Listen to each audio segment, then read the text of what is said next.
আল্লাহ তাআলা বলেছিলেন আলা তাকরাবা হাযিহি শাজারা, হে আদম তুমি এবং তোমার স্ত্রী এই গাছের নিকটে যাইবা না। কিন্তু আদম আলাইহিস সালাম সেই গাছের নিকটে যাওয়ার কারণে, সেই ফল ভক্ষণ করার কারণে আল্লাহ তাআলা বললেন কুল নাহবিতু মিনহা জামিআ, তোমরা এখান থেকে নেমে যাও তুমি এবং তোমার আরেক সন্তান সহ। এখানে জামিআ শব্দ ব্যবহার করেছে, তুমি এবং তোমার আরেক সন্তান সহ তোমরা পৃথিবীতে নেমে যাও। তোমরা কি পৃথিবীতে চিরস্থায়ী জান্নাতের জন্য নেমে যাচ্ছ? না, ফাইম্মা ইয়াতিয়ান্নাকুম মিন্নি হুদান, আমার পক্ষ থেকে তোমাদের কাছে হিদায়াত আসবে, রাস্তা আসবে। সেই রাস্তাকে যদি তোমরা অনুকরণ করতে পারো, তাহলে যেখান থেকে যাচ্ছ ফালা খাউফুন আলাইহিম, কোনো ভয় থাকবে না, প্রেসার থাকবে না, এই জান্নাতেই তোমরা আবার পৌঁছতে পারবে। সুবহানাল্লাহ। সম্মানিত হাজিরিন, তাহলে আল্লাহ রাব্বুল আলামিন পথ দেখানোর দায়িত্ব নিয়েছেন। আল্লাহ রাব্বুল আলামিন যুগে যুগে আল্লাহ তাআলা মানুষকে পথ দেখিয়েছেন, হেদায়েতের রাস্তা দেখিয়েছেন দুই ভাবে, এখনো কিতাবুল্লাহ আর হলো রিজালুল্লাহ। যুগে যুগে আল্লাহ রাব্বুল আলামিন নবী রাসূল পাঠিয়েছেন এবং কিতাব পাঠিয়েছেন। তার ধারাবাহিকতায় আমাদের নবী হযরত মুহাম্মদ রাসূলুল্লাহ সাল্লাল্লাহু আলাইহি ওয়াসাল্লাম এবং মহাগ্রন্থ আল কোরআনকে আমাদের হেদায়েতের জন্য পাঠিয়েছেন। আল্লাহ রাব্বুল আলামিন 104টি কিতাব নাযিল করেছিলেন। তার ভিতরে 4টি ছিল বড় কিতাব, তাওরাত, ইনজিল, জাবুর, কুরআন। যতগুলো কিতাব ছিল সমস্ত কিতাব ছিল ভাষান্তরিত। আল্লাহ রাব্বুল আলামিন জান্নাতে যে ভাষায় লিখেছেন, আরবি ভাষায় লেখা ছিল, সেখান থেকে যেই গোত্রে যে ভাষায় নবী এসেছে সেই ভাষায় নকল করে আল্লাহ নাযিল করেছেন। কিন্তু আল্লাহ রাব্বুল আলামিন আমাদের এমন একটা জীবন বিধান কোরআন দিয়েছেন, এই কোরআনটা যে ভাষায় জান্নাতে লেখা ছিল আল্লাহ রাব্বুল আলামিন সে ভাষাতে আমাদেরকে দিয়েছেন। বলেন সুবহানাল্লাহ। সম্মানিত ভাইরা, আল্লাহ রাব্বুল আলামিন এই কোরআন আমাদেরকে আমানত দিয়েছেন, আমানত হিসেবে দিয়েছেন। আল্লাহ রাব্বুল আলামিন কোরআনের বিধিবিধান আমাদেরকে আমানত হিসেবে দিয়েছেন। এই কোরআন আল্লাহ রাব্বুল আলামিন সর্বপ্রথম আসমানের উপরে নাযিল করতে চেয়েছিলেন, জমিনের উপরে নাযিল করতে চেয়েছিলেন, পাহাড়ের উপরে নাযিল করতে চেয়েছিলেন, কিন্তু তারা নিতে রাজি হয় নাই। মানব জাতির এই কোরআনকে নিয়েছে। আল্লাহ রাব্বুল আলামিন সূরা আহজাবের 72 নম্বর আয়াতের ভিতরে এই বিষয়টা আলোচনা করেছেন। আমার ভাইরা, আল্লাহ রাব্বুল আলামিন বলেন ইন্না আরাদনাল আমানাতা আলাস সামাওয়াতি ওয়াল আরদি ওয়াল জিবালি ফাআবাইনা আন ইয়াহমিলনাহা ওয়া আশফাকনা মিনহা ওয়া হামালাহাল ইনসান ইন্নাহু কানা যালুমান জাহুলা। আমার ভাইরা, আল্লাহ রাব্বুল আলামিন আসমানের উপরে কোরআনকে পেশ করলেন, জমিনের উপরে কোরআনকে পেশ করলেন। আল্লাহ রাব্বুল আলামিন পাহাড়ের উপরে কোরআনকে পেশ করলেন।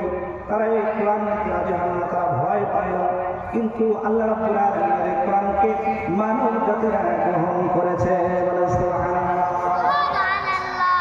সম্মানিত ভাইরা, প্রশ্ন আসতে পারে, তাহলে কি আসমান জমিন আল্লাহর হুকুমকে অবাধ্য করেছে নাকি? কিতাবের ভিতরে এসেছে আল্লাহ রাব্বুল আলামিন তাদেরকে স্বাধীনতা দিয়েছিলেন। আল্লাহ তাআলা আসমানকে ডাক দিলেন, আসমান, তোমার উপরে আমি আমার কোরআনকে নাযিল করতে চাই। তুমি যদি কোরআন অনুযায়ী চলো জান্নাত পাইবা, আর কোরআনের বিধান যদি না মানো তাহলে তোমার জন্য রয়েছে জাহান্নাম। আসমান আল্লাহ রাব্বুল আলামিনকে ডাক দিলেন, আল্লাহ, আমি জান্নাত চাই না, জাহান্নাম চাই না, তুমি তোমার এই বিশাল আমানতকে আমি আসমানের উপরে নাযিল করো না। সম্মানিত ভাইরা, জমিন একটি উত্তর দিয়ে দিল, পাহাড় একটি উত্তর দিয়ে দিল, কিন্তু আল্লাহ রাব্বুল আলামিন আদম পয়গম্বরকে, মানব জাতিকে যখন আল্লাহ রাব্বুল আলামিন বললেন, আদম, তোমার উপরে আমার এই আমানতকে নাযিল করতে চাই, তুমি নিতে রাজি আছো নাকি? তুমি যদি এই কোরআন গ্রহণ করো, তোমার সম্মান আর ইজ্জত আমি রব্বুল আলামিন বাড়িয়ে দেব। তুমি যদি কোরআন অনুযায়ী চলো জান্নাত পাইবা, আর যদি কোরআনের বিরোধিতা করো, কোরআনের বিপরীত চলো, তোমার জন্য রয়েছে জাহান্নাম। আল্লাহ রাব্বুল আলামিনের এই কোরআন মানব জাতিরা গ্রহণ করো। এই জন্য আল্লাহ রাব্বুল আলামিন জানিয়ে দিলেন, ওয়া মা বনি আদম। আল্লাহ রাব্বুল আলামিনের কোরআন আমানত গ্রহণ করার কারণে আল্লাহ রাব্বুল আলামিন বনি আদমের সম্মান আর ইজ্জত সমস্ত মাখলুকের ভিতরে আল্লাহ তাআলা বাড়িয়ে দিয়েছে। আমার ভাইরা, আমাদেরকে আশরাফুল মাখলুকাত বলা হয়, শ্রেষ্ঠ মাখলুক। আল্লাহ তাআলা আমানতকে আমরা নিয়েছি। তাহলে এখানে আমানত দ্বারা উদ্দেশ্য হলো, তাফসীর কিতাবের ভিতরে এসেছে আল্লাহর যত বিধিবিধান আছে সমস্ত বিধান আমাদেরকে দিয়েছে। আল্লাহ রাব্বুল আলামিনের আমানত যদি আমরা উপেক্ষা করে চলি, আল্লাহর এই আমানত যদি আমরা না মানি, তাহলে আমাদের জন্য শাস্তির ব্যবস্থা আল্লাহ তাআলা রেখেছেন।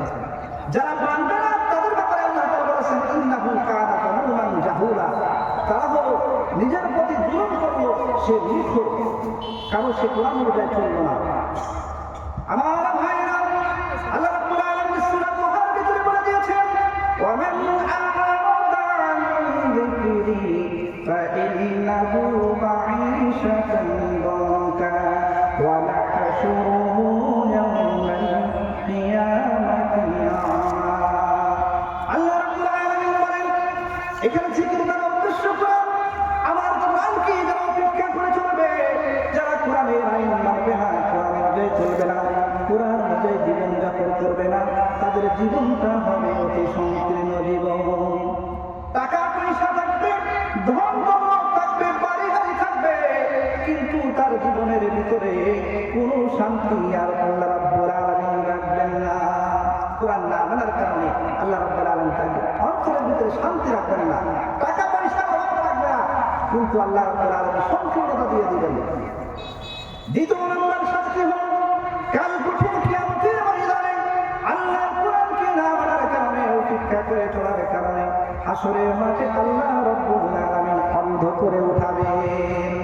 আমার ভাই, আল্লাহ রাব্বুল আলামিন যখন অন্ধ করে উঠাবেন, বান্দা সেদিন আল্লাহ রাব্বুল আলামিনকে বলবেন ক্বালা রাব্বি লিমা হাশারতানি আ'মা ওয়া ক্বাদ কুনতু বাসীরা। আল্লাহ রাব্বুল আলামিনকে বলবেন আল্লাহ কেন আমাদেরকে অন্ধ করে উঠালে? দুনিয়াতে তো আমরা চক্ষুমান ছিলাম, আমাদের দৃষ্টি ছিল, আমরা দেখতাম, আমাদের দৃষ্টি কেন ছিনিয়ে নেওয়া হয়েছে?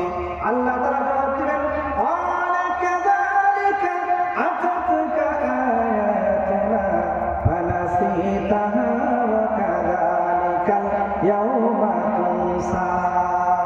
আল্লাহ রাব্বুল আলামিন বলবেন যেমনি ভাবে তোমরা আমার আয়াতকে পড়েছিলে, বুঝেছিলে, কিন্তু কোরআনকে তোমরা মানো নাই, কোরআনকে ভুলে গিয়েছিলে, যার কারণে আজকে হাসরের মাঠে আমি রব্বুল আলামিন তোমাদেরকে ভুলে গিয়েছি। সম্মানিত ভাইরা, তাহলে আল্লাহ কোরআন যারা মানবে না তাদের জীবনে অশান্তি, অশান্তি। শান্তি চাইতে হলে শান্তি শুধুমাত্র রয়েছে আল্লাহর কোরআনের আইনের ভিতরে। ঠিক কিনা বলেন? সম্মানিত ভাইরা, আমরা শুধু শান্তি খুঁজি, কোথায় গিয়ে শান্তি পাবো? বাবাকে দেখলাম শান্তি পাইলাম না, ভাইকে দেখলাম শান্তি পাইলাম না, চাচাকেও দেখলাম শান্তি পাইলাম না, ভাবিকেও দেখলাম শান্তি পাইলাম না, বুবুকেও দেখলাম শান্তি শান্তি করে বুবু পালায় গেল, শান্তি পাইলাম না। শান্তি পাইতে হলে আল্লাহর কোরআন ছাড়া শান্তির কোনো বিকল্প রাস্তা নাই। ঠিক কিনা ধরে বলে?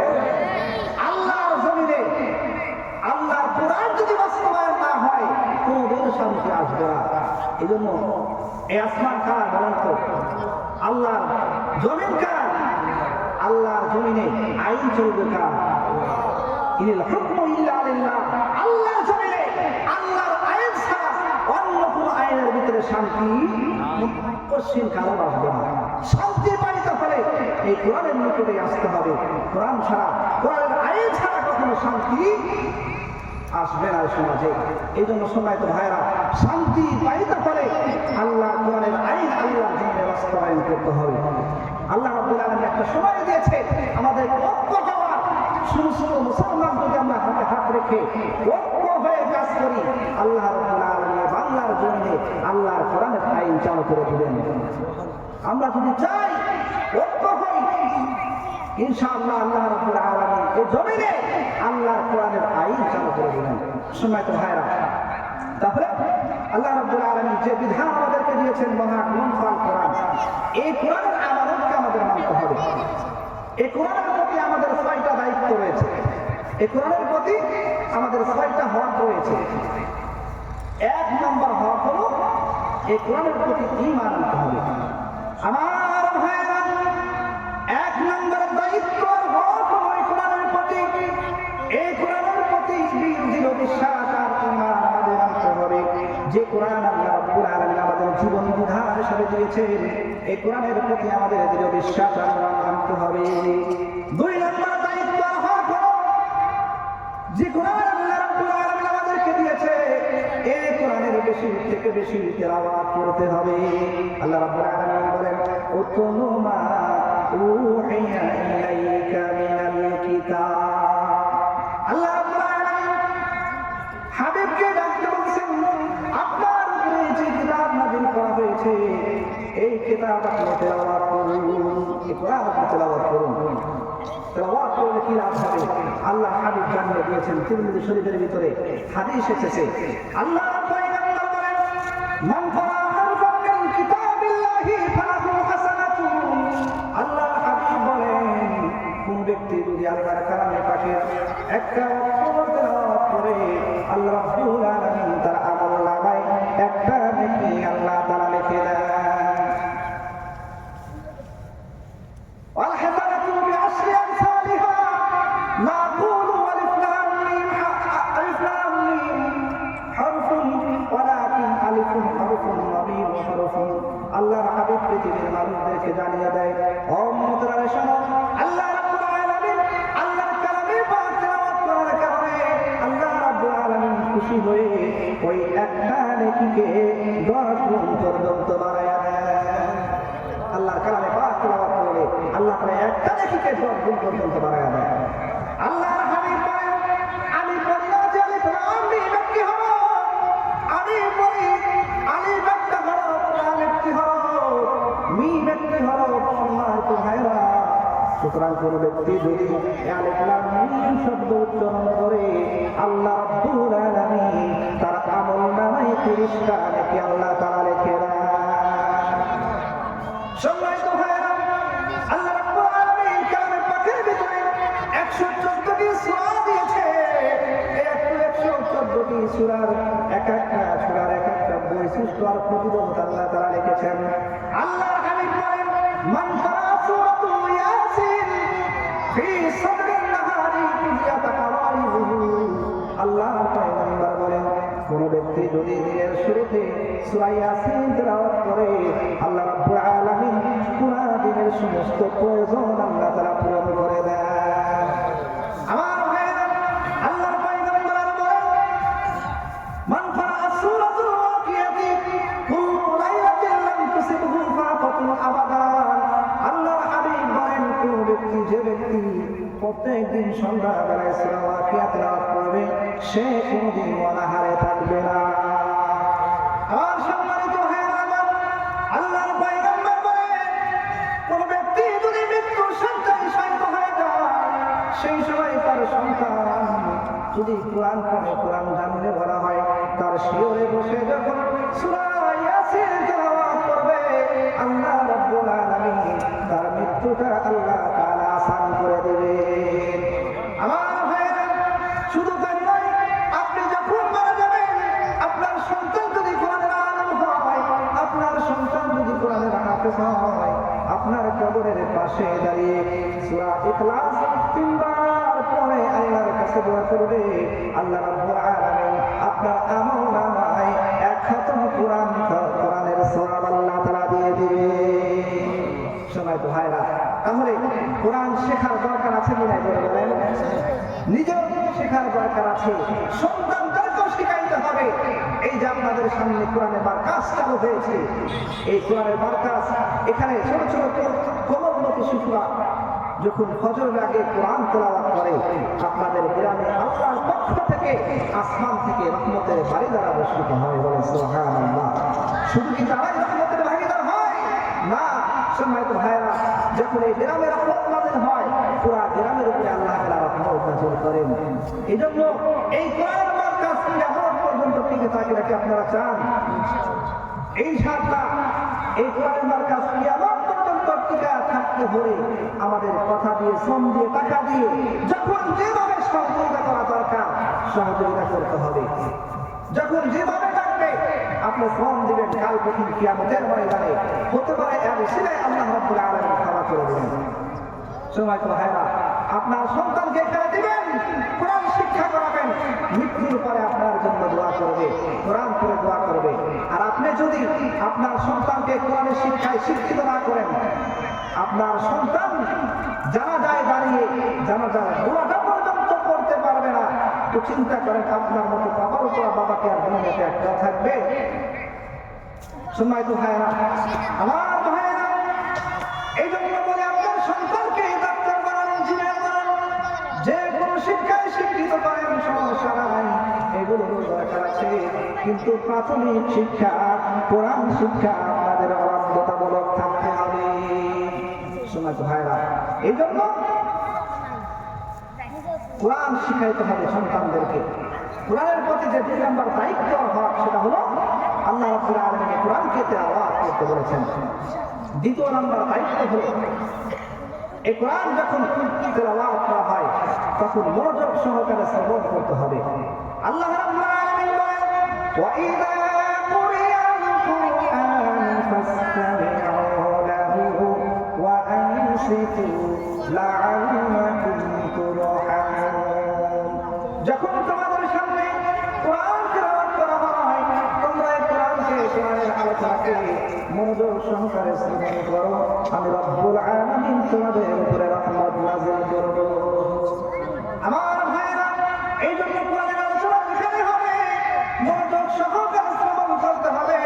এখানে আল্লাহ রব্বুল আলামিনের রহমত নাযিল হচ্ছে, কোরআনে কারীম তেলাওয়াত করার সময় মনোযোগ সহকারে শ্রবণ করতে হবে। আল্লাহর হাবিব যখন কোরআন তেলাওয়াত করতেন, আল্লাহর হাবিবের কোরআন তেলাওয়াত শুনে যারা পর্যন্ত ঈমান এনে মুসলমান হয়ে যেত। সম্মানিত ভাইরা, এই কোরআন যখন আল্লাহ রাব্বুল আলামিন নাযিল করে, আল্লাহ রাব্বুল আলামিন প্রথমে তো শবে কদর রাত্রিতে পুরো কোরআন শরীফ আল্লাহ তাআলা প্রথম আসমানে নাযিল করেন। পৃথিবীর শুরু থেকে জেনেরা আসমানে গিয়ে আসমানে ফেরেশতারা পরামর্শ করত কোন জায়গায় বৃষ্টি হবে, কোন জায়গায় তুফান হবে, তারা এই পরামর্শগুলো শুনে এসে গণকদের কাছে বলে দিত। গণকেরা মিথ্যা, সত্য মিথ্যা মিশ্রিত করে মানুষের মাঝে চাটুকারের মতো এগুলো কথা বলে বেড়াত। যখন আল্লাহর হাবিব দুনিয়াতে আসলেন, 40 বছর বয়সে যখন কোরআন নাযিল হওয়া শুরু হলো, আল্লাহ তাআলা প্রথম আসমানে পুরো কোরআনকে নাযিল করলেন। তখন আল্লাহ তাআলা পুরো প্রহরে নিযুক্ত করলেন, আর তারা সেখানে পৌঁছতে পারে না। যখন যারা সেখানে যায়, তাদের প্রতি আগুনের ইলহাম শিখা দ্বারা তাদের প্রতি নিক্ষেপ করা হয়, তারা সেখানে যাইতে পারে না। আমার ভাইয়েরা, জিনদের সংকল্প চিন্তায় পড়ে গেল, নিশ্চয় পৃথিবীতে এমন কোন বিস্ময়কর ঘটনা ঘটেছে যার কারণে আমরা আর আসমানে যাইতে পারি না। সম্মানিত ভাইরা আমার, ওই জিনদের সন্তান চিন্তায় পড়ে গেল, কি করা যায়?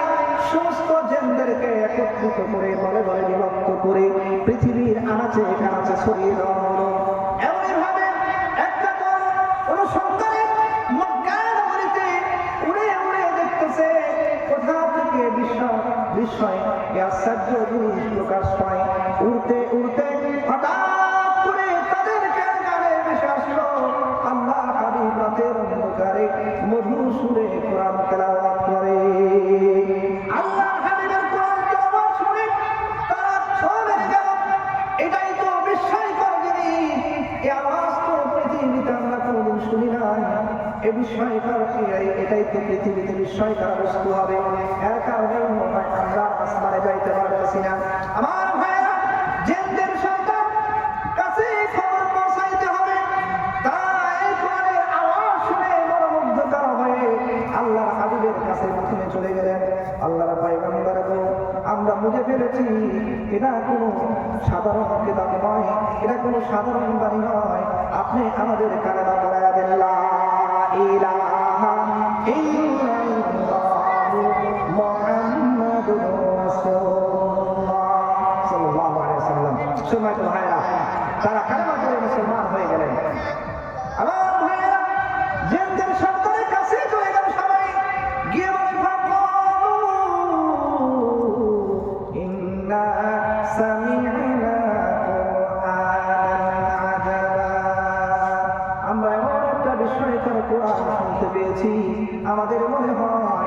বিস্ময়কর কোরআন নাযিল হওয়ার কারণে আমরা আর আসমানে যাইতে পারি না। আমার ভাইরা, আল্লাহর হাবিব রাতের অন্ধকারে কোরআন তেলাওয়াত করতেন, কাফেররা পর্যন্ত ঘরের পাশে দাঁড়িয়ে কোরআন শুনতো। আল্লাহর হাবিব রাতের অন্ধকারে কোরআন তেলাওয়াত করতেন। আবু জাহেল মুসলমানকে ডাকতো, আবু সুফিয়ান তুমি কখন এসেছো? বলে যখন গভীর তখন আমি এসেছি। তুমি কখন এসেছো? বলে যখন গভীর, রাতটা গভীর, আমিও তখন এসেছি। আবু সুফিয়ান আবু জাহেলকে ডাক দিয়ে বলে চুপে চুপে বলে, আবু জাহেল সারা রাত্রি যা শুনলাম আর বুঝলাম এ মধুর বাণী, এ কোরআন মানুষের কোনো কোরআন হতে পারে না। সুবহানাল্লাহ জোরে বলে। কোরআন হলো সংবিধান, কোরআন সবাই তার বিজয় নিশান। কোরআন হলো সংবিধান, কোরআন সবাই তার বিজয় নিশান। নেতা আমাদের রাসূলুল্লাহ, লা ইলাহা ইল্লাল্লাহ, লা ইলাহা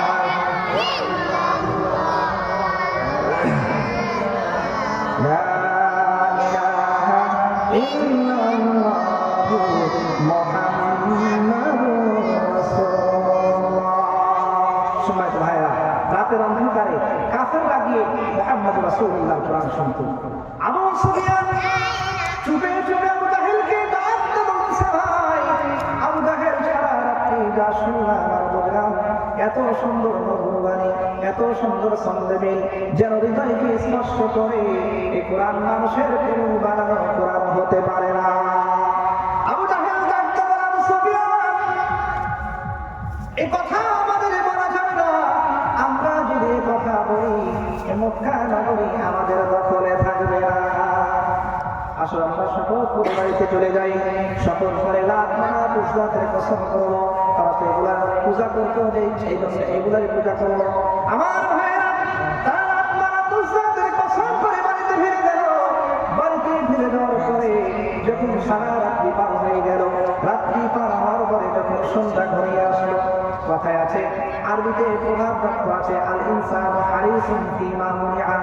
মানুষকে যে কাজের থেকে বাধা দেওয়া হয়, মানুষকে যে কাজের প্রতি বাধা দেওয়া হয়, সে কাজের প্রতি মানুষের আগ্রহ বেশি হয়।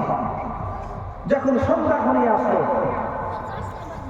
আমার ভাইরা, যখন সন্ধ্যা ঘনিয়ে আসলো, আবু জাহেল মনে মনে চিন্তা করে, আজকে তো আমরা শপথ করেছি আর কেউ কোরআন শোনার জন্য আসবে না, আজকে একাই গিয়ে মুহাম্মদুর রাসূলুল্লাহর কোরআন আমি তৃপ্তি সহকারে শুনবো। আমার ভাইরা, আবু সুফিয়ান একই চিন্তা করে, আজকে তো আমরা শপথ করেছি কেউ আসবে না, আমি একাই গিয়ে মুহাম্মদুর রাসূলুল্লাহর কোরআন শুনবো। এই চিন্তা করে সবাই যখন রাত্রের অন্ধকারে কোরআন তেলাওয়াত শোনার জন্য মুহাম্মদ রাসূলুল্লাহ বাড়ির পাশে এসে দাঁড়িয়েছে, রাত্রি যখন গভীর, কোরআন তেলাওয়াত শুনতেছে, বসার সুযোগ হয় নাই, কোরআন তেলাওয়াত শুনতে শুনতে ভোর হয়ে গেছে। যখন ফর্সা হবে হাবিবা, চিন্তা করো, আজকে তো আমরা শপথ করেছি, যদি কেউ দেখে ফেলে শপথ ভঙ্গ করার কারণে অপরাধী হয়ে যাব। এই চিন্তা করে বাড়ির বিকাশ কাপড় নিয়েছে, গলির ভিতরে এক অপরের সাথে হুজুর নিয়ে জমিনে পড়ে যায়। আবু জাহেল রাগ ধরে, কে বলে, আমি আবু জাহেল। কি ব্যাপার, তুমি শপথ করো না, তুমি এখানে এসেছে করে। আবু সুফিয়ান বলে, বেটা মাথা বাড়ি করো, তুমি এখানে এসেছো কেন? তুমি তো বারণ করলে, তুমি দেখতেছো এখানে এসেছো। আবু জাহেল বলে, এভাবে যদি চলতে থাকে তাহলে তো এক সময় মক্কা নগরী আমাদের দখলে থাকবে না, এই মক্কা নগরী কোরআনের নগরীতে পরিণত হয়ে যাবে। সুবহানাল্লাহ। আবু জাহেল বলে, এভাবে তো চলতে পারে না, আসো আমরা কোরআনে আইন করি, আমরা কোরআন করি। এই কোরআনটা আমরা শুনবো না, বরং যারা শুনবে তাদেরকেও বাধা দেবে। কিভাবে বাধা দেবো? যখন কোরআন তেলাওয়াত করবে আমরা ঢোল তবলা বাজাবো, এভাবে কোরআন তেলাওয়াতে বিঘ্ন ঘটাবো। আল্লাহ রাব্বুল আলামিন তাদের কথাকে কোরআনের ভিতরে তুলে ধরেছেন। আল্লাহ রাব্বুল আলামিন বলেন, ওয়াকালাল্লাযীনা কাফারু লা তাসমাউ لهذا القرآن والغوا فيه لعلكم تغلبون কাফেররা বলে এই কোরআনকে তোমরা শ্রবণ করিও না, বরং যখন এই কোরআন যখন আবৃত্তি করা হয় তোমরা কোরআন আবৃত্তিকারের বিভ্রান্ত সৃষ্টি করো, তোমরা বিঘ্নতা সৃষ্টি করো, যেন মানুষ মনোযোগ সহকারে কোরআন শুনতে পারে না। সময় তো ভাইরা, আল্লাহ রাব্বুল আলামিন তাদের কথাকে কোরআনের ভিতরে নোট করে দিয়েছে, কারণ আল্লাহ রাব্বুল আলামিন জানে যুগে যুগে আবু জাহেল থাকবে না, কিন্তু আবু জাহেলের নাতিপুতিরা থাকবে যারা এরকম কোরআনের মাহফিলে বাধা দিবে। আল্লাহ জমিনে আল্লাহর কোরআনের আইন চালু হোক, তারা কখনো চাবে না। ঠিক কিনা করে বলে? আল্লাহ কোরআন দিয়ে দেশ চলুক, এটা তারা কখনো চাবে না। এই জন্য আল্লাহ রাব্বুল আলামিন কোরআনের ভিতরে তাদের কথাকে নোট করে দিয়েছে এবং জানিয়ে দিয়েছে পৃথিবীর মানুষেরা হুঁশিয়ার হয়ে যাও, যারা কোরআনের মাহফিলে বাধা দেয়, রাসূলের জামানায় ছিল, এই জামানায় আসবে, তাদের বিপক্ষে তোমরা কঠোর প্রতিরোধ গড়ে তুলবা। সময় তো ভাইরা, এই জন্য এই কোরআন আল্লাহ রাব্বুল আলামিন আমাদেরকে জীবন বিধান হিসেবে দিয়েছে, এমন একটা কোরআন আমাদেরকে দিয়েছে। কাফেররা সেই সময় পয়গম্বর যখন কোরআন তেলাওয়াত করত তারা বিঘ্নতা সৃষ্টি করত, এমনকি পয়গম্বরকে হত্যা করার জন্য পরিকল্পনা করলো। কি করলো? হযরত ওমর রাদিয়াল্লাহু তাআলা আনহুকে নিযুক্ত করলেন পয়গম্বরকে হত্যা করার জন্য। পয়গম্বরকে হত্যা করার জন্য ওমরকে যখন নিযুক্ত করলেন, ওমর রাদিয়াল্লাহু তাআলা আনহু খুঁজতে খুঁজতে বের হয়ে গেলেন, কোথায় আছে, কোথায় পয়গম্বর আছে। আমার ভাইরা, হযরত ওমর জানতে পারল আল্লাহর হাবিব বাইতুল্লাহ ছায়ার নিচে আল্লাহর কোরআন তেলাওয়াত করতেছে, নামাজের ভিতরে লিপ্ত আছে। এই খবর পেয়ে তিনি একটা তরবারি তরবারি বের করে ঘর থেকে তরবারি বের করে বেরিয়ে গেলেন মুহাম্মদুর রাসূলুল্লাহকে হত্যা করবেন। নাউযুবিল্লাহ। সেই সময় জাহিলিয়াতের ভিতরে আছে, হযরত ওমর মুসলমান হয় নাই, হযরত ওমর হত্যা করার জন্য বেরিয়ে গেলেন। আল্লাহর নবী বিশ্বনবী মুহাম্মদুর রাসূলুল্লাহ নামাজের ভিতরে সূরা হাক্কা তেলাওয়াত করতেছে। আমার ভাইরা, আল্লাহর হাবিব কোরআন তেলাওয়াত করতেছে। হযরত ওমর যখন পয়গম্বরের নিকটে চলে গেছে, মনে মনে চিন্তা করে এত সুন্দর মধুর বাণী তেলাওয়াত করতেছে, আমি তো এত সুন্দর মধুর বাণী জীবনে কোনোদিন শুনি নাই। মুহাম্মদ রাসূলুল্লাহ এই কোরআন কোথায় পাইল? তার কাছে কোনো জিনিস বলে দেয় নাকি? আল্লাহর হাবিব নামাজের ভিতরে তেলাওয়াত করতে করতে বললেন, ইন্নাহু লাকাউলু রাসূলিন কারীম। এটা কোনো মানুষের কথা নয়, সম্মানিত বার্তা বাহকের বাণী। হযরত জিবরাইল আলাইহিস সালাম নিয়ে এসেছেন। আমার ভাইরা, হযরত ওমর থমে গেল। আমি মনে মনে চিন্তা করলাম, এটাকে জেনে সে বলে দেয় নাকি? সে কেমন করে বুঝতে পারলো নাকি এই কোরআন সে কবি হয়ে গেছে, সে কি কবিতা আবৃত্তি করতেছে? পয়গম্বর নামাজের ভিতরেই বলে ফেললেন, ওমা হুয়া বিকৌলি শাইর কালিলাম মা তুমিনুন। আল্লাহু আকবার করে বলেন। আমার ভাইরা, আল্লাহর পয়গম্বর বললেন এই কোরআন কোন কবির কথা নয়, আর এই কথা প্রথম মানুষই বিশ্বাস করে থাকে। আমরা তো মনে মনে চিন্তা করলেন, হায় হায়, আমি আমাদের ভিতরে পয়গম্বর মুহাম্মদুর রাসূলুল্লাহ আমাদের ভিতরে উত্তর দিয়ে দিচ্ছে, আর আমি মনে মনে ধারণা করতেছি নাকি সে গোলক হয়ে গেল, সে কি গোলক হয়ে গেছে নাকি?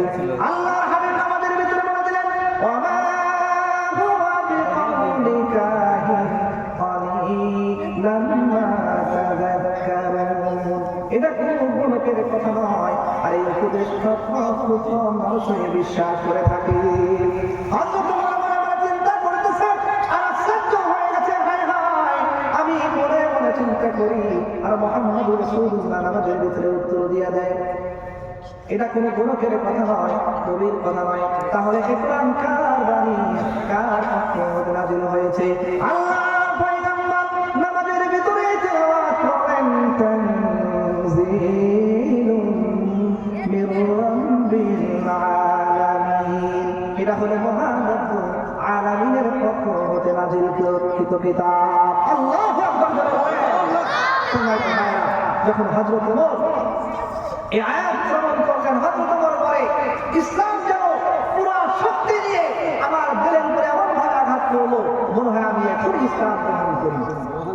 কিন্তু হযরত ওমর সেই সময় ইসলাম গ্রহণ করেছিল না, পরে ইসলাম গ্রহণ করেছিল।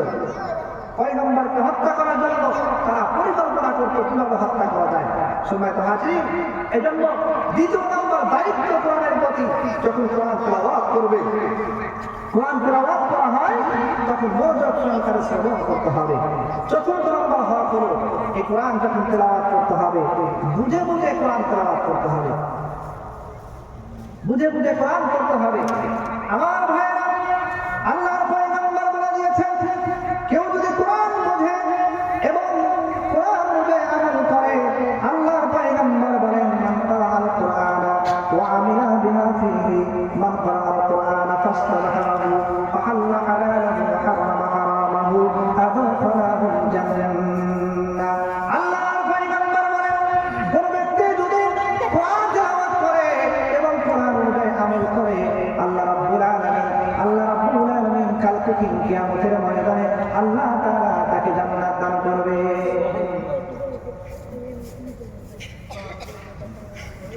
আমার ভাইরা, শুধু তাই নয়, ওয়াসাফাহুম ফি আশরাতিন মিন আহলি বাইতিহি কুল্লুহুম ক্বাদ ওয়াজাবাত লাহুন নার। আল্লাহ রাব্বুল আলামিন 10 জন ওয়াজিবকৃত জাহান্নামী, যাদের উপরে জাহান্নাম ওয়াজিব হয়ে গেছে, এরকম ব্যক্তিকে সুপারিশ করার দায়িত্ব আল্লাহ রাব্বুল আলামিন তার হাতে দিয়ে দিলেন। সুবহানাল্লাহ।